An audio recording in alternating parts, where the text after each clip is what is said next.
আলহামদুলিল্লাহ, যাবতীয় প্রশংসা মহান আল্লাহর জন্য, যিনি আমাদেরকে এখনও নিরাপত্তার সাথে মসজিদে সমবেত হয়ে জুমআর সালাত আদায়ের তৌফিক দিয়েছেন।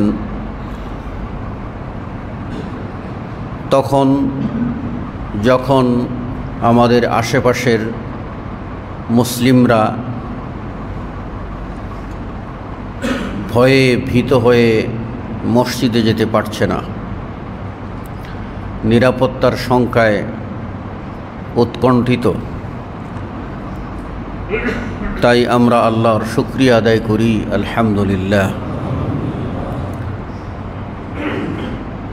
অতঃপর অসংখ্য অগণিত সালাত ও সালাম বর্ষিত হোক শান্তির দূত ও রহমতের নবী বিশ্বনবী মুহাম্মদুর রাসূলুল্লাহ সাল্লাল্লাহু আলাইহি ওয়াসাল্লামের প্রতি। সম্মানিত মুসল্লিবৃন্দ,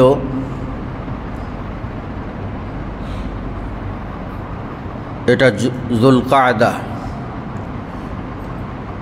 11তম মাস চন্দ্রবর্ষের।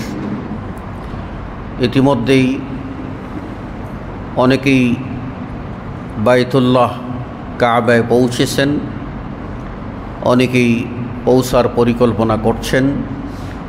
আল্লাহ রাব্বুল আলামিন এই বৎসরের হজকে সম্পূর্ণ নিরাপত্তার সাথে সুষ্ঠুভাবে আদায় করার তৌফিক হাজী সাহেবদেরকে দান করুন, আমিন। আমরা একটা অনিবার্য সত্য যা ভুলে যাই, দুনিয়ার মধ্যে মানুষ তার সবচেয়ে আল্লাহর সৃষ্টির মধ্যে সবচেয়ে যে জিনিসটা তার নিকটে থাকে সেটা হলো তার মৌত। মৌত আল্লাহর সৃষ্টি। আল্লাহ যেমন হায়াত সৃষ্টি করেছেন, মৌতকেও সেভাবে সৃষ্টি করেছেন। কার কখন মৌত আসবে এটা কোনো মানুষ জানে না, এমনকি কোনো ফেরেশতাও জানেন না, যতক্ষণ না আল্লাহর অর্ডার বা আদেশ আসবে। আর আদেশ এসে গেলে লা ইস্তাখিরুনা সাআতান ওয়া লা ইস্তাকদিমুন, যে একটি মুহূর্ত আপনি এই সময়টা পিছাইতেও পারবেন না, একটি মুহূর্ত এগিয়েও নিতে পারবেন না। যখনই অর্ডার তখনই আপনাকে আমাকে চলে যেতে হবে। মৌত হচ্ছে মুফারাকাতুল হায়া আনিল জাসাদ, দেহ থেকে হায়াতকে, জীবনকে, রূহকে বের করে নেওয়া। এটা মানুষের কর্মভেদে বিভিন্নভাবে হয়ে থাকে। প্রধানত মানুষেরা মুমিন, সৎ বান্দা আর অসৎ বান্দা দুভাবেই ভাগ হয়। সেই হিসাবে সৎ বান্দাদের রূহ কবজ করা হবে আরামেই। যেমন কোনো প্যাকেটের বাঁধনটা খুলে দিলে প্যাকেটের মধ্যে যা থাকে সহজেই বেরিয়ে যায়, সেভাবেই মুমিন বান্দাদের আত্মা আরামেই বেরিয়ে যাবে। কিন্তু এই বের হওয়ার আগে সাকরাত যেটা হবে, এই সাকরাতের যন্ত্রণা থেকে পৃথিবীর কোনো মানুষ মুক্তি পাবে না। এমনকি কোনো নবী ও রসুল মুক্তি পাননি। নবী ও রসুলদের সম্রাট বিশ্বনবী মুহাম্মদুর রাসূলুল্লাহ সাল্লাল্লাহু আলাইহি সাল্লাম পর্যন্ত সকরাতের যন্ত্রণায় ছটপট করেছিলেন এবং তা দেখে তারই কন্যা ফাতিমা চিৎকার করে, মেয়ে মানুষ আবেগ নিয়ে বলছিল, ইয়া আবাতা, ও আমার বাবা, কি হলো আপনার? আর আয়েশা সিদ্দিকা রাদিয়াল্লাহু তাআলা আনহা বলছেন যে রাসূল সাল্লাল্লাহু আলাইহি ওয়াসাল্লামের এই সকরাতের যন্ত্রণা দেখে আমি এই কথা নিশ্চিত করে বলতে পারি যে পৃথিবীর কোনো মানুষ সকরাতের যন্ত্রণা থেকে মুক্তি পাবে না। সকলকেই সকরাতের যন্ত্রণা ভোগ করতে হবে। এজন্য এই উম্মতের প্রথম ও প্রধান ব্যক্তি যাকে জান্নাতের 8টি দরজা থেকে স্বাগত জানানো হবে, তিনি হলেন আবু বকর সিদ্দিক রাদিয়াল্লাহু আনহু আরদাহ। তার যখন মৃত্যু আসলো তখন তিনি কোরআনুল কারীমের সূরা কাফ এর এই আয়াতটি তেলাওয়াত করতে থাকলেন, ওয়াজাআত সাকরাতুল মাউত বিল হক যালিকা মা কুনতা মিনহু তাহিদ। নিজেকে সম্বোধন করে আয়াতটার ভাবার্থ এই নিলেন যে, হে আবু বকর, যে সকরাতের যন্ত্রণা থেকে তুমি পালাইতে, তোমার ইচ্ছা হতো পালিয়ে যাওয়ার, যেন তোমাকে সকরাতের যন্ত্রণা না পায়, কিন্তু সেই সকরাতের যন্ত্রণাই তোমাকে এসে ধরে ফেলল। এটাই হচ্ছে নিয়তি, এটাই হচ্ছে আল্লাহর অমোঘ বিধান। সুতরাং মরণ একদিন আসবেই। বুদ্ধিমান মানুষ যে মৃত্যুর জন্য প্রস্তুতি নিয়ে থাকে, যে কোনো সময়ে আল্লাহ অর্ডার করলে মালাকুল মৌত আসবে আর তারা বলবে লাব্বাইক, আমরা আল্লাহর কাছে যেতে হাজির। এটাই হচ্ছে ঈমানের দাবি।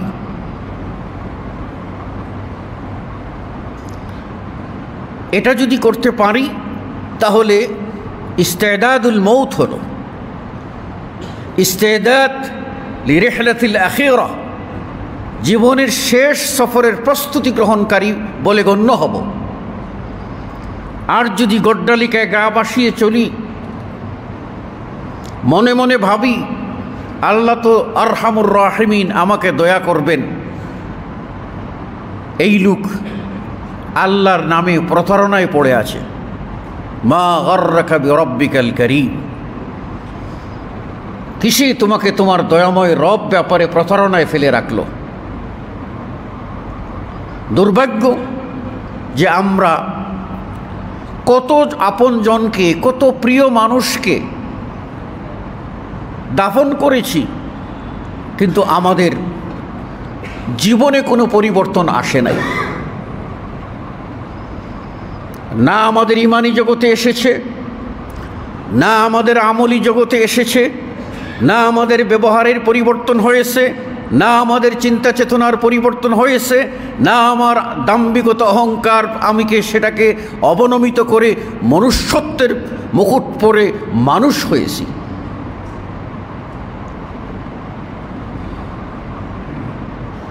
শুধুমাত্র আপনার সুন্দর সৌষ্ঠব দেহের নাম মানুষ না, মানুষের ভিতরে যদি আপনার মনুষ্যত্ববোধ না থাকে এবং হুঁশ না থাকে, তাহলে তাকে মানুষ বলা যায় না, সে পশু, বরং পশুর চেয়েও আরও অধম। বালহুম আযাল, পশুর চেয়েও আরও নিকৃষ্ট। আজকের এই সমাজের চিত্র দেখলে দেখা যায়, একটা পোষা কুকুর, তার মালিক বেকায়দায় পড়ে গেছে, ওই কুকুর হাউমাউ করছে, তাকে বাঁচানোর চেষ্টা করছে। আর মানুষ হয়ে দুনিয়াবি সামান্য স্বার্থ অথবা একটি কথা, এই কথার কারণে সে ক্ষিপ্ত হয়ে আপনজনকে অথবা চাক্ষুষ একজন যুবককে মেরে ফেলতেছে নির্দ্বিধায়। ভয় নেই, শঙ্কা নেই, ভীতি নেই, আশঙ্কা নেই, উৎকণ্ঠা নেই, কিচ্ছু নেই। আগে মানুষ বৃদ্ধ মানুষ দেখলে সম্মান করত, আজকে কিশোর গ্যাং দেখলে মানুষ ভয়ে সরে যায়। সামান্য কিছু হলেই একজনকে শেষ করে দিতে হবে দলবদ্ধভাবে। এই কৃষ্টি কোথায়? এজন্য তো এটা বলা যায় সেই সময় এসে গেছে যে সময়ের কথা ভবিষ্যৎবাণী করে বিশ্বনবী মুহাম্মদুর রাসূলুল্লাহ সাল্লাল্লাহু আলাইহি ওয়াসাল্লাম বলেছিলেন, এমন এক সময় আসবে যখন হত্যাকারী জানবে না কেন সে হত্যা করেছে, আর নিহত ব্যক্তি সেও জানবে না কোন অপরাধে তাকে হত্যা করা হলো। এই সময়টা এসে গেছে।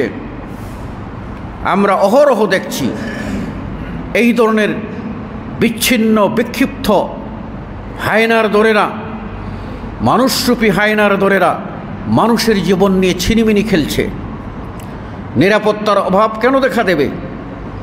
আমরা কি ভুলে গেছি যে আমরা এমন একটি ভৌগোলিক অবস্থানে বসবাস করছি যার তিন দিক থেকে ভারত গাড়া, একদিকে বঙ্গোপসাগর। তাহলে ভারত পাকিস্তানের আক্রমণ যদি হয়, আর আক্রমণটা যদি এই উপমহাদেশের অঞ্চলে ছড়িয়ে পড়ে, তাহলে আপনি কি মায়ের কোলে বসে থাকবেন আরামে? একবারও ভাবেন নাই, একবারও চিন্তা করেন নাই, একবারও 2 রাকাত নফল সালাত আদায় করে সিজদায় পড়ে কাঁদেন নাই, আল্লাহ এই যুদ্ধটি ভারত এবং পাকিস্তানের যুদ্ধ নয়, এই যুদ্ধটি হচ্ছে মুসলিম এবং চরমপন্থী হিন্দুত্ববাদীদের যুদ্ধ। আল্লাহ তুমি মুসলিমদের বিজয় দাও এবং হিন্দুত্ববাদী চরমপন্থী এই সমস্ত উগ্র যারা, এদেরকে তুমি ধ্বংস করে দাও। চিন্তা আমরা করি না, আমরা মনে করেছি খুব আয়েশে আছি, আরামে আছে। আপনারা এখন তো শহরে ফায়ার সার্ভিস ঢুকার ব্যবস্থা আছে, তাই না? এক বাড়িতে আগুন লাগলে ফায়ার সার্ভিসকে খবর দেই আমরা। আচ্ছা, আজ থেকে একটু 20 বছর আগে যান, 30 বছর আগে যান, 40 বছর আগে যান, 50 বছর আগে যান, যেটা আমরা দেখেছি, এক বাড়িতে ছনের ঘরে আগুন লেগেছে, আশেপাশের বাড়িগুলিতে বাড়ির আঙ্গিনায় সকলেই আপনার মাটি খুঁড়ে সেখানে পানি জমা করতেছেন এবং নিজের চাল বসাইবার জন্য সেচ দেওয়ার ব্যবস্থা করতেছেন। আগুন যদি ছড়িয়ে যায় তাহলে তো আমার প্রতিবেশী বাড়ি আমারটাও ধরবে, ফায়ার সার্ভিস তো আমরা পাবো না। এই চিন্তা কি যাদের 50 বছর হয়েছে তারা বলতে পারবেন, যাদের 60 বছর হয়েছে তারা বলতে পারবেন। এটা কিন্তু বাস্তব চিত্র, এটা আমাদের দেখা চিত্র। আমার নিজ পুরো বাড়িতে আগুন লাগলো, আমরা নিজেরা একদল গেছি পুরো বাড়ি আগুন নিবাইতে, আর আরেক দল গেছি আমরা নিজেরা যার যার বাড়ির আঙ্গিনায় সেই বড় গর্ত করা, কোদাল দিয়ে গর্ত করে সেখানে মহিলারা পানি এনে ঢালতেছে, আর আমরা সেচ নিয়ে বসে আছি। যদি আগুনটা এই দিকে আসে তাহলে বাড়ি রক্ষা করতে হবে। বাস্তব চিত্র তাই ছিল। তা আমরা এই জন্য চিন্তা কেন করি না? আমরা কি মনে করি যে আমাদের যদি আল্লাহ সহায় না হন তাহলে আমরা কি রক্ষা পাবো? আল্লাহ সহায় না হলে আমরা রক্ষা পাবো না। সুতরাং যেই মূল রক্ষক, যেই মূল মালিক, যার একটি নির্দেশ, ইযা আরাদা শাইআন আন ইয়াকুলা লাহু কুন ফায়াকুন, কোনো কিছু করতে চাইলে হও বললেই হয়ে যায়।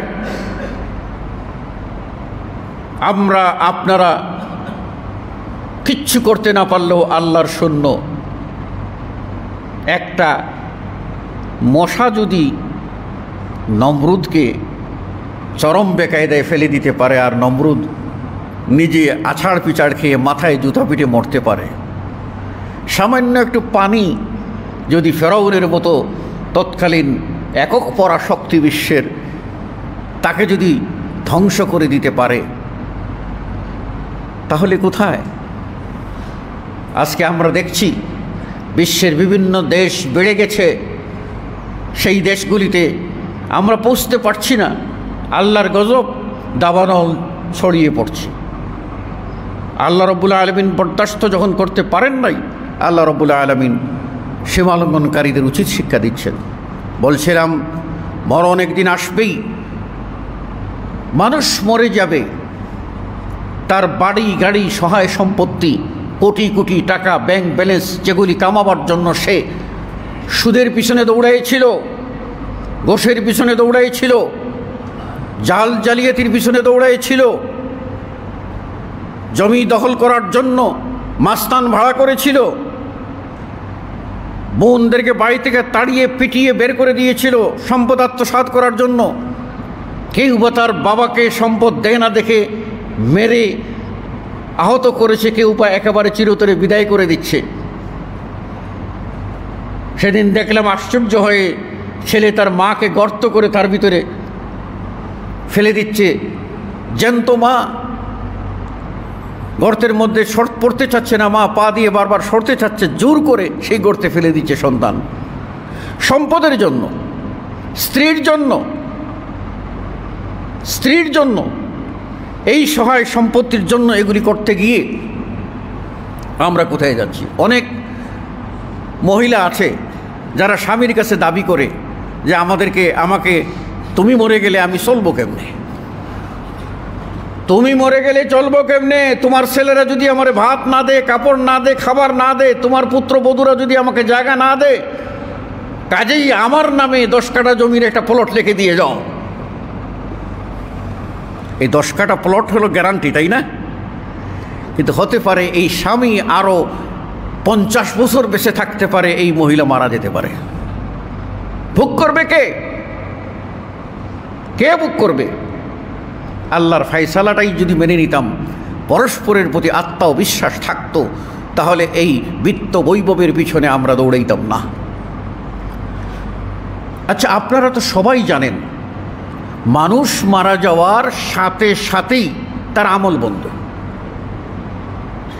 তার আমল বন্ধ। তো এখন আপনি যে বাড়ি গাড়ি রেখে গেলেন, এইগুলি আপনার কোনো কাজে লাগবে? কাজে লাগবে? আল্লাহ রাসূল সাল্লাল্লাহু আলাইহি ওয়াসাল্লাম কি বলছেন, যে হাদিসটা আমরা সকলেই জানি, সহিহ মুসলিমের হাদিস। আল্লাহ নবী সাল্লাল্লাহু আলাইহি ওয়াসাল্লাম বলছেন, ইযা মাতাল ইনসানু ইনকাতা আনহু আমালু ইল্লা মিন সালাস। মানুষ মরে গেলে সাথে সাথেই তার আমলের দরজা বন্ধ, রূহ বেরিয়ে গেছে, আর সে আমল করতে পারবে না। কিন্তু মরার পরেও 3টা আমলের সওয়াব তার কাছে পৌঁছতে থাকবে। একটা হলো সাদকাতুন জারিয়া, সাদকায়ে জারিয়া। দ্বিতীয় হলো ইলমুন ইউনতাফাউ বিহি, এমন ইলম রেখে যাওয়া যে ইলম উপকারী। আও ওয়ালাদুন সালিহুন ইয়াদউ লাহু, অথবা সৎ সন্তান যে তার জন্য দোয়া করে, বাবার জন্য দোয়া করে, মার জন্য দোয়া করে, এই দোয়াটা পৌঁছবে। ইলিম রেখে গেলে ইলিমটা পৌঁছবে, আর সদকায়ে জারিয়া করলে সদকায়ে জারিয়া পৌঁছবে। এই 3টির ব্যাখ্যায় আরেকটা হাদিসটা পড়ি, তাহলেই সহজ হয়ে যাবে আপনাদের বোঝার জন্য। সাহাবী আবু হুরায়রা রাদিয়াল্লাহু তাআলা আনহু বর্ণনা করেন, রাসূলুল্লাহ সাল্লাল্লাহু আলাইহি ওয়াসাল্লাম বলেন, ইন্না মিম্মা ইয়ালহাকুল মুমিনু মিন আমালিহি ওয়া হাসানাতিহি বা'দা মাউতিহি। মুমিন পাবে তার আমল ও হাসানাত নেকসমূহ মৃত্যুর পরে। কি পাবে? স্পষ্ট করে রাসূল সাল্লাল্লাহু আলাইহি ওয়াসাল্লাম বলছেন, ইলমান নাশারাহু। সে যদি ইলিম রেখে যায়, ইলিমটা যদি সে প্রচার করে যায়, প্রকাশ করে যায়, তাহলে ওই ইলিমটা পাবে। আমি চলে যাব, আমার পরে হয়তোবা 100 বছরের মাথায়ও আমাদের আলোচনাগুলি শুনে কেউ হেদায়েত পেতে পারে, আমাদের লেখনী পড়ে কেউ জ্ঞান অর্জন করতে পারে, হেদায়েতের আলোক পত্রিকা পেতে পারে। এটা যদি নেক নিয়তে করি তাহলে সেটা আমরা পাবো। আও ওয়ালাদান সালিহান তারাকাহু, অথবা নেক সন্তান সে ছেড়ে গেল। নেক সন্তান ছেড়ে গেলে এই সন্তান পিতামাতার জন্য কি করবে? দানও করবে, দোয়াও করবে। দানও করবে, দোয়াও করবে। এবং নেক সন্তানদের দোয়া সম্পর্কে হাদিসে আসছে যে সন্তানটা যত দোয়া করবে এই দোয়াগুলি আল্লাহ রাব্বুল আলামিন জমা করবেন। জমা করে আল্লাহ রাব্বুল আলামিন ওই পিতাকে, যে পিতার জন্য সন্তান দোয়া করেছে, ওই মাতাকে যার জন্য সন্তান দোয়া করেছে, আল্লাহ রাব্বুল আলামিন এই জমা করা সন্তানের দোয়াগুলি এটাকে আল্লাহ রাব্বুল আলামিন গ্রহণ করে এর বিনিময়ে ওই মা এবং মা অথবা বাপের কি করবেন? যে আসন, যে দরজা, যে মঞ্জিল, যে রুতবা, যে পজিশন, যে স্টেজ পেয়েছে, আল্লাহ রাব্বুল আলামিন জান্নাতে আরেকটা স্টেজ বাড়িয়ে দেবেন। তখন বান্দা বলবে, আল্লাহ, আমি তো মরে যাওয়ার পরে কোনো আমল করতে পারি নাই, আমার যে স্টেজ ছিল তার চেয়ে বেশি স্টেজ হলো কেমন করে? আল্লাহ তখন বলবেন, ইস্তিগফারু ওয়ালাদিকা লাক, তোমার সন্তানে তোমার জন্য যে ক্ষমা প্রার্থনা করেছে, যে দোয়া করেছে, এই দোয়াগুলির জমা করে এর বদৌলতে তোমার রুতবাকে আমি বাড়িয়ে দিলাম। এরপর রাসূল সাল্লাল্লাহু আলাইহি ওয়াসাল্লাম বলছেন, আও মুসহাফান ওয়ারাসাহু, যদি সে কোনো কোরআনের কপি এটা যদি প্রিন্ট করে জারি রাখে, যেমন বাদশাহ ফাহাদ কোরআন মুদ্রণ প্রকল্প মদিনায় করেছেন, পৃথিবীর সর্বত্র এই কোরআনগুলি ফ্রি প্রচার ও প্রসার করা হচ্ছে, এমন কোনো দেশ নাই সেখানে আপনার সৌদি বাদশার কোরআন পৌঁছে নাই, তাহলে সদকায়ে জারিয়া এগুলির বিনিময়ে পাবেন। হতে পারে আপনি কোনো লেখনী লিখে গেছেন, সেই কিতাবগুলি মানুষ পড়বে, এর মাধ্যমে মানুষ তার সদকায়ে জারিয়া হবে, এটা তার নেকি, তার আমলনামায় লেখা হবে। ও মসজিদান বানাহু, অথবা বান্দা একটি মসজিদ বানিয়েছে, ওই মসজিদটাই তার পরকালে মুক্তির ওসিলা হয়ে যাবে। আল্লাহ রাসূল সাল্লাল্লাহু আলাইহি ওয়াসাল্লাম বলেন নাই, মান বানা লিল্লাহি মসজিদান বানাল্লাহু লাহু বাইতান ফিল জান্নাহ, কেউ যদি আল্লাহর ওয়াস্তে একটি মসজিদ বানায়, আল্লাহ এর বিনিময়ে বান্দাকে জান্নাতে বড় বড় অট্টালিকা বানিয়ে দেবেন। আমাদের দুনিয়ার বাড়ি আর জান্নাতের বাড়ি এক হবে? সে জান্নাতে বাড়ি বানিয়ে দেবেন মানে কি? সুবহানাল্লাহ। এই ফজিলত থেকে আমরা বঞ্চিত হতে চাই। এখানে আমরা অনেকেই কার্পণ্য করি, এটা বলি যে কেউ তো করতেছে, করুক, আরে আমি করলাম কি না সেটা আমার দেখা দরকার। আমার পরকালে মুক্তির দরকার নাই। একজন শিল্পপতি সে মুক্তি নিয়ে নেবে, আমার যা সামর্থ্য আছে তা দিয়ে যদি আমি অংশগ্রহণ করি তাহলে আমি কি হব? আমি সেখানে অবশ্যই জান্নাতের অধিকারী হব। আল্লাহ হক, ওমান আসদাকু মিনাল্লাহি কিলা, আল্লাহর চেয়ে চরম সত্যবাদী এর কেউ হতে পারে না। রাসূল সাল্লাল্লাহু আলাইহি ওয়াসাল্লাম নিজেই বলছেন যে আমার মুখ থেকে যা বের হয় সেটা হলো হক। আল্লাহ নবী থেকেও হক বের হয়। আল্লাহ নিজে হক বলেন, নবীও হক বলেন। বিশ্বাস যদি থাকে তা আল্লাহর নবীর কথা, মসজিদ বানালে সওয়াব পৌঁছবে, মসজিদ বানিয়ে রেখে গেলে আপনার যুগ যুগ ধরে যত আমল হবে, জান্নাতে তো ঘরই পেয়ে যাবেন, একটা মসজিদ বানাইলেই ঘর পেয়ে যাবেন। আর ওই মসজিদে যুগ যুগ ধরে যত যুগ, 100 বছর 200 বছর এই মসজিদ যদি চলতে থাকে, 500 বছর মসজিদ চলতে থাকে, তাহলে কি হবে? এই 500 বছর মুসল্লিরা সালাত আদায় করে নেকি পাবে, আপনিও সেই কবর দেশে বসে আপনিও সেখানে গিয়ে সেই নেকি পাবেন। আপনি কি চিন্তা করেন? আমরা এই বইয়াপড়া মসজিদের কথা বলি, 550 550 বছর আগের মসজিদ।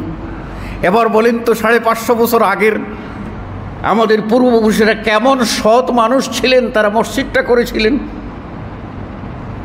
এই 500 550 বছর ধরে চলছে, ওদের কবরে সওয়াব পৌঁছতেই আছে, পৌঁছতেই আছে, পৌঁছতেই আছে। সুবহানাল্লাহ, এই ফজিলত কত মহৎ, কত বড়।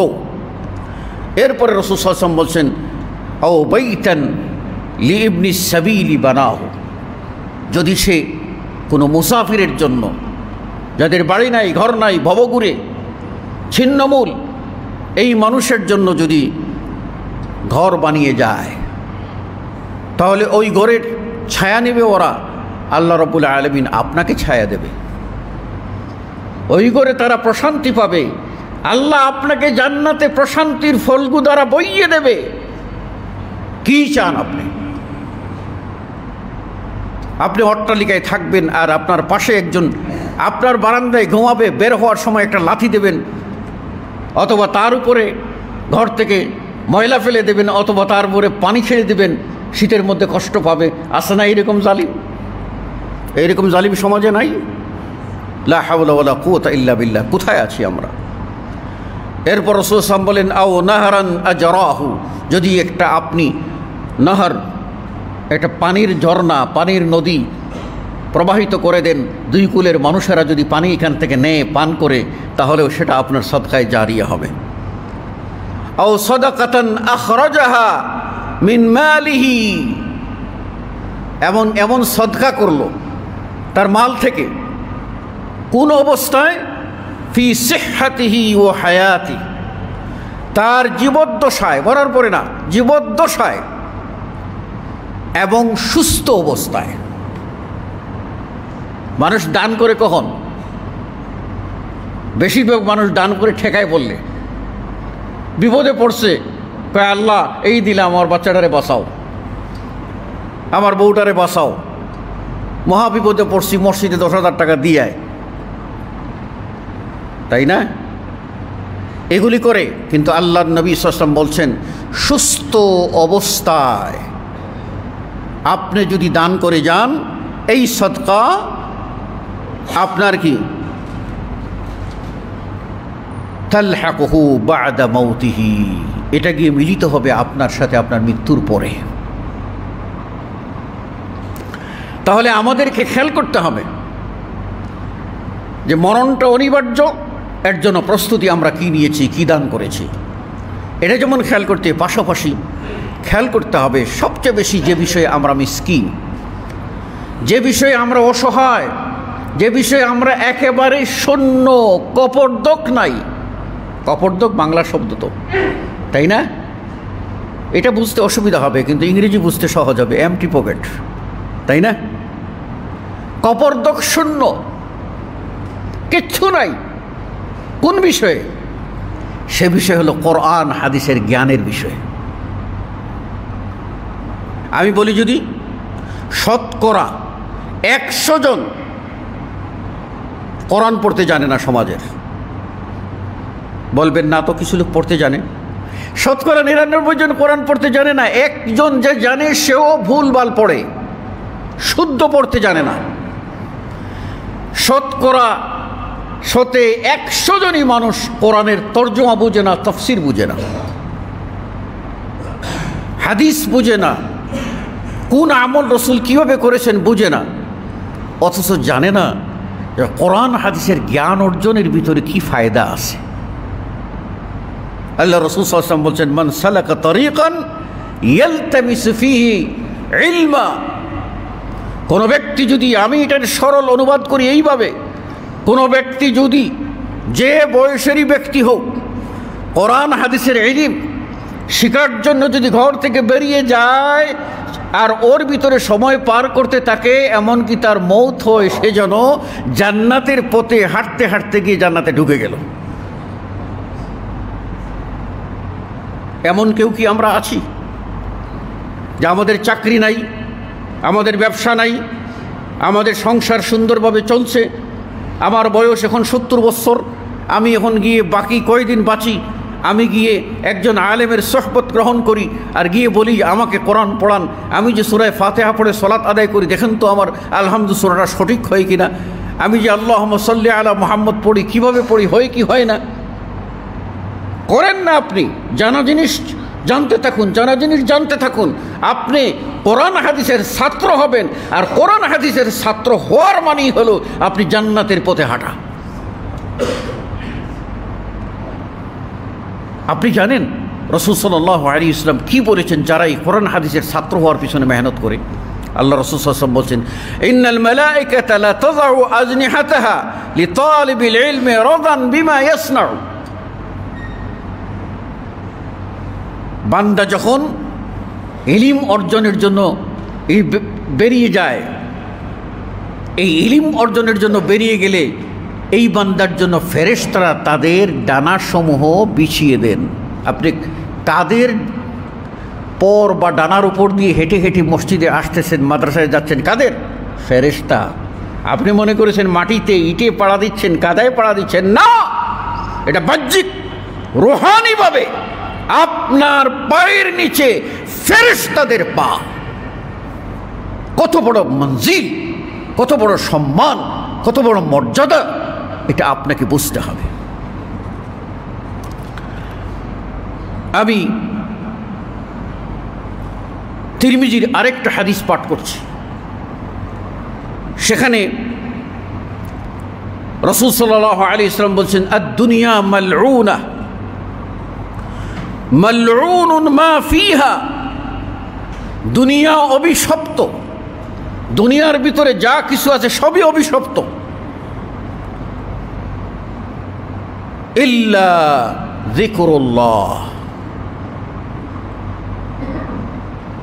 ওয়া মা ওয়ালা। কেবলমাত্র লানত থেকে মুক্ত পবিত্র সেই জিনিস, সেটা হলো আল্লাহর জিকির। আর ওমা ওয়ালা এই তাআতুল্লাহ, আল্লাহর আনুগত্য। আল্লাহর জিকির করবেন, আল্লাহর আনুগত্য করবেন, এটাই নিরাপদ। বাকি সবটি হলো মালউন, অভিশপ্ত। এরপর রাসূল সাল্লাল্লাহু আলাইহি ওয়াসাল্লাম বলছেন, ওয়া ইলমান ও আলিমান আও মুতাআল্লিমা। দুনিয়ার ভিতরে এক নম্বর হলো সে নিরাপদ যে আল্লাহর জিকির করে আর আল্লাহর আনুগত্য করে। দুই নম্বর হলো যে আলেম, যে আলেম সে বরকতময় জীবন লাভ করে। আও মুতাআল্লিমা, অথবা ওই ছাত্র যে ইলম তালাশের পিছনে মেহনত করে, সেই লোকটাই নিয়ামতের উপরে থাকে। বাকি সব অভিশপ্ত। আপনি বলবেন যে আমি তো আলেম হতে পারিনি, আপনি বলবেন আমি তো আলেম হতে পারিনি। আপনি ছাত্র হতে তো কোনো আপত্তি নাই, ছাত্র হতে তো আপত্তি নাই। আল্লাহ রাসূল সাল্লাল্লাহু আলাইহি ওয়াসাল্লামের বয়স কত? আল্লাহ রাসূল সাল্লাল্লাহু আলাইহি ওয়াসাল্লামের বয়স আপনার 53। এই 53 বছর বয়সে 100 বয়সের বেশি ঊর্ধ্বের সাহাবী এসে তার কাছে ঈমান গ্রহণ করে, তার শিষ্যত্ব গ্রহণ করে, তার ছাত্র হয়েছেন এবং হাদিস বর্ণনা করে গেছেন। তাহলে আপনি আমি হতে পারি না? আপনি আমি তো হতে পারি, জাস্ট আমাদের সিদ্ধান্তের অভাব, আমাদের নিয়তের অভাব। আমরা সময় বের করতে পারি দুনিয়ার জন্য, কিন্তু আল্লাহ রসুলের জন্য সময় বের করতে পারি না। আবারও বলছি, দুনিয়া সব অভিশপ্ত। একমাত্র 3 শ্রেণীর মানুষ অভিশাপ থেকে মুক্ত। এক হলো যে আল্লাহর জিকির এবং আল্লাহর আনুগত্যের মধ্যে সময় পার করে। 2 যে ব্যক্তি আলেম হয়েছে। 3 যে ব্যক্তি তালেবে ইলম, মুতাআল্লিম হয়েছে, শিক্ষার্থী হয়েছে, কোরআন হাদিসের ছাত্র হয়েছে।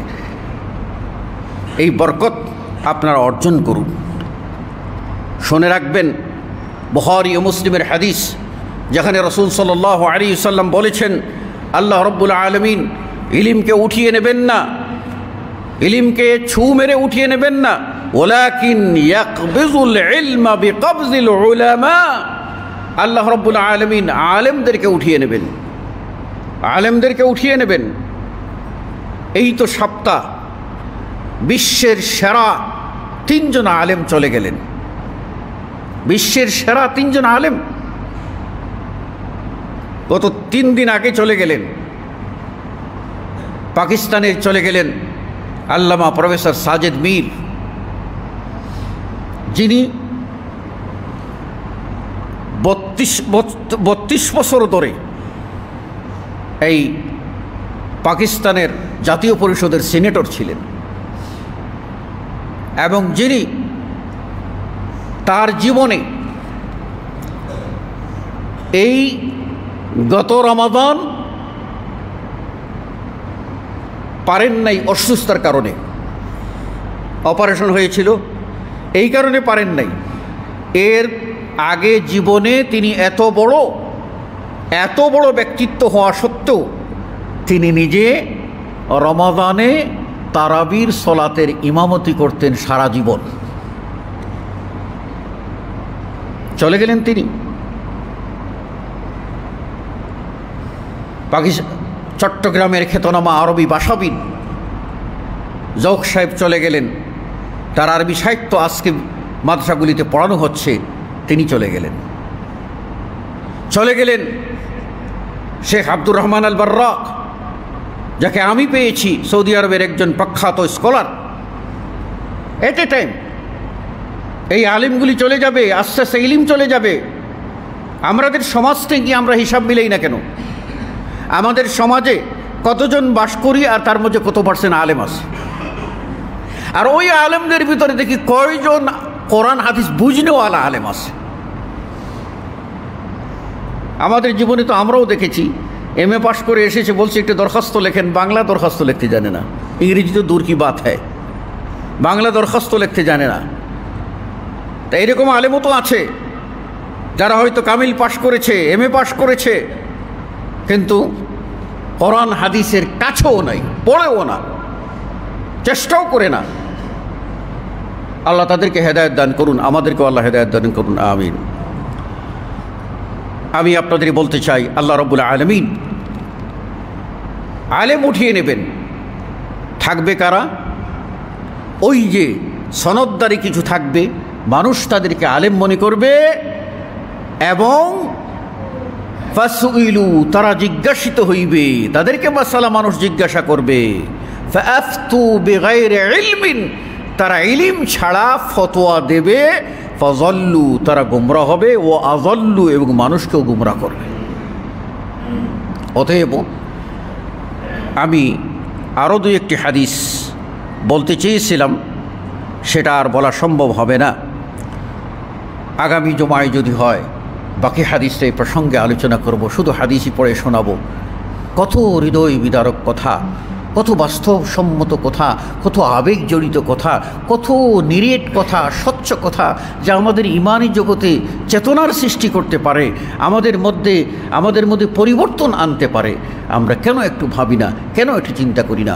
আল্লাহ রাব্বুল আলামিন আমাদের সকলকে মৃত্যুর জন্য প্রস্তুতি নিয়ে থাকার তৌফিক দান করুন, আমিন। এবং কোরআন ও হাদিসের ইলম অর্জনের মানসিকতা সবার ভিতরে আল্লাহ জাগিয়ে দিন, আমিন। আকুলু কওলি হাদা আস্তাগফিরুল্লাহ লি ওয়া লাকুম ওয়া লিসাইরিল মুসলিমিন। বারাকাল্লাহু লানা ওয়া লাকুম ফিল কোরআনিল আযীম ওয়া নাফা'নি ওয়া ইয়্যাকুম বিল আয়াতি ওয়া যিকরিল হাকীম। ইন্নাহু তাআলা জাওয়াদুন কারীমুন মালিকুন বাররাউর রহিম। ফাস্তাগফিরুহু মিন কুল্লি যামবিন ইন্নাহু হুয়াল গফুর।